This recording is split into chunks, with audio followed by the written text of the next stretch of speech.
लो पापा जी खाना। बहू, दही खाने का मन था मेरा, दही दे दे थोड़ी सी। दही पापा जी, दही तो खत्म होगी, आप ऐसे ही खा लो खाना। अच्छा, चल कोई बात नहीं बहू।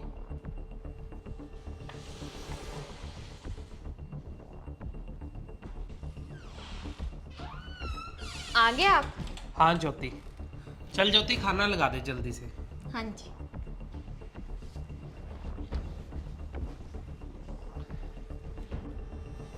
ये लो जी खाना।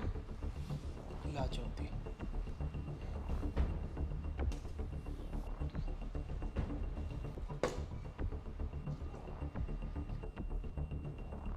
अरे आशु बेटा, तू आज लेट हो गया। तू तो बोल रहा था आज घर के पास मीटिंग है, मैं जल्दी आ जाऊंगा। मैं तेरी वेट कर करके अभी खाना खाने लगा हूँ। चल अब तेरे पास बैठ के खाना खाता हूँ। पापा आपने दही नहीं ली, ये लो, आप दही ले लो। दही? नहीं आशु बेटा, मेरे ना गले में दर्द हो रही है, तो इसलिए मैं दही नहीं खाऊंगा। चलो कोई बात नहीं पापा, आप ना खाना खा लो, इसके बाद मैं आपके लिए ना अदरक वाली चाय बना देता हूँ, उससे गले को थोड़ा आराम मिल जाएगा। ठीक है बेटा। ले ज्योति, दही ले जा।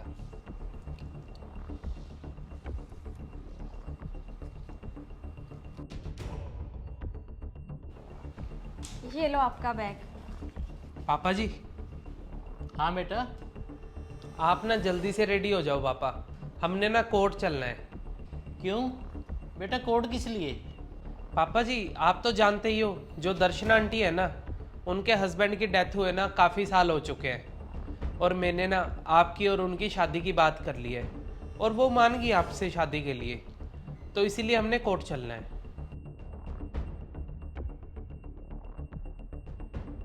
शादी? वो भी मेरी? ये क्या बकवास कर रहे हो आप?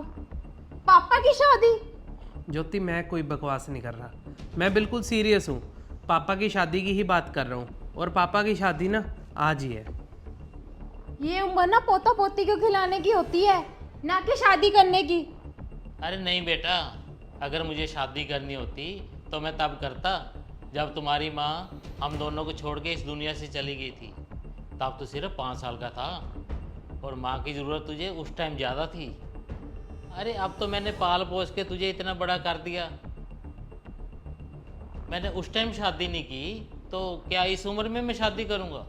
पापा जी मुझे सब पता है कि आपने मुझे किन हालातों में पाला है, और पापा बुआ जी ना मुझे सब कुछ बताती थी कि आपके ऊपर शादी का कितना ज़्यादा प्रेशर पड़ता था, लेकिन आपने कभी शादी नहीं की। आपको लगता था शायद मेरी कोई नई माँ आएगी, वो मुझे माँ का प्यार दे पाएगी या नहीं। पापा जी आपने मेरे लिए खाना बनाया, मुझे पढ़ाया लिखाया, इतना बड़ा किया, अपने बिजनेस को संभालने दिया, और अब ज्योति से शादी की मेरी, ताकि ज्योति आकर यहाँ पे पूरे घर को अच्छे से संभाल सके। तो बेटा अब सब कुछ ठीक तो चल रहा है, अब शादी की बात कहाँ से आ गई? हाँ सब कुछ ठीक तो चल रहा है, मैं इन्हें अपने पापा जैसा मानती हूँ, मैं इनकी पूरी इज्जत करती हूँ। मुझे पता है ज्योति कि तू पापा की कितनी ज़्यादा इज्जत करती है, तो इसलिए ज्योति मैंने फैसला लिया है कि हम आज से ना किराए के घर में रहेंगे, और ऑफिस से भी ना मैं एज ए एम्प्लॉय सैलरी पे ही काम करूँगा। पापा जी कल से ना आप ऑफिस अपना संभाल लेना। अरे क्या हो गया आपको? कैसी बेकी बेकी बातें कर रहे हो आप? मुझे कुछ नहीं हुआ ज्योति, मैं बिल्कुल ठीक हूँ। अरे पापा जी ने मेरा पूरी ज़िंदगी हर ज़रूरत का ध्यान रखा है, तो अब मेरा भी तो उनके लिए कुछ फ़र्ज बनता है। अरे उनका कर्ज तो मैं पूरी ज़िंदगी नहीं उतार सकता, लेकिन उनके लिए सिर्फ एक कटोरी दही का तो इंतज़ाम कर ही सकता हूँ ना, दही का तो इंतज़ाम कर ही सकता हूँ ना। बहू, दही खाने का मन था मेरा, दही दे दे थोड़ी सी। दही पापा जी, दही तो खत्म होगी, आप ऐसे ही खा लो खाना।